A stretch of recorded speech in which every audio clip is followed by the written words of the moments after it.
I think an interesting application for FRAM is applying its principles to help us understand the safety of autonomous systems that use artificial intelligence. It sounds counterintuitive because you might think an autonomous system works in isolation. But in reality, autonomous systems remain part of a wider socio-technical system. People interact with them, and the system changes the way people work.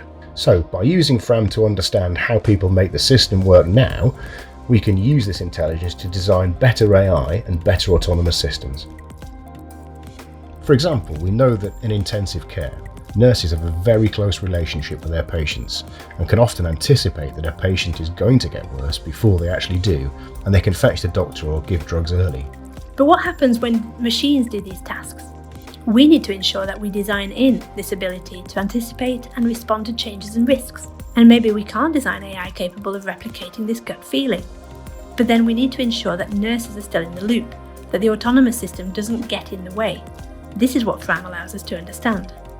In our demonstrator project, we used FRAM to understand how we can safely use autonomous infusion pumps in intensive care. We looked at the current mostly manual system, all the way through to a fully autonomous infusion pump, which is able, for example, to manage a patient's blood sugar levels. But the autonomous system would still be part of a clinical team.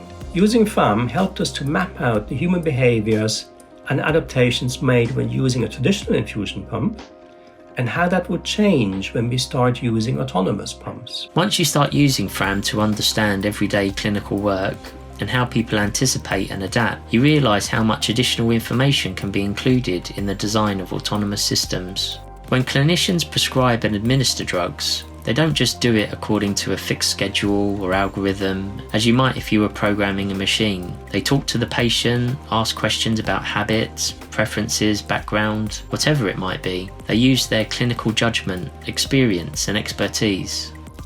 So when we design an autonomous system, we need to think about how much of this extra thinking the system can actually do, and how we can ensure that none of these important abilities to anticipate, to adapt, are lost. With autonomous vehicles, FRAM can be used to help us understand the behaviours humans use to stay safe when driving. The highway code gives us the rules of the road, and an autonomous vehicle could be programmed with this, but it wouldn't be enough to make it safe in all situations.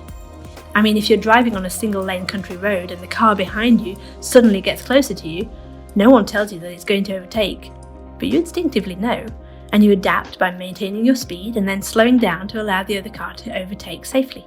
That information isn't recorded anywhere. We have statistics about accidents, we have statistics about driving in different weather conditions, but no one has collected information about all the other stuff that we do instinctively as humans. To be safe drivers, we have all these additional checks and adaptive behaviours that we use. So if you did a FRAM analysis around what you actually do in a situation like overtaking, you could collect vital additional information about the safety challenges of the introduction of autonomous vehicles. The autonomous vehicle is a good example. If you think about traffic at a roundabout during rush hour, we all know the normal rules of what happens at a roundabout. But when there's a traffic jam, we know we need to adapt somehow if we're ever going to get out and make it to work. So we suspend the normal rules, where the person on the right always has priority. We make eye contact and agree with other drivers when we can go. We cooperate and we adapt. And the autonomous vehicle will be a major hazard if it rigidly follows the rules, particularly in a mixed traffic scenario with some autonomous vehicles and some driver-led vehicles. We can use methods like FRAM to find out how drivers actually behave in these scenarios, not what the static traffic rules say. Methods like FRAM allow us to look at and record adaptive behaviours in a way that traditional safety analysis methods don't. And that can only be a good thing.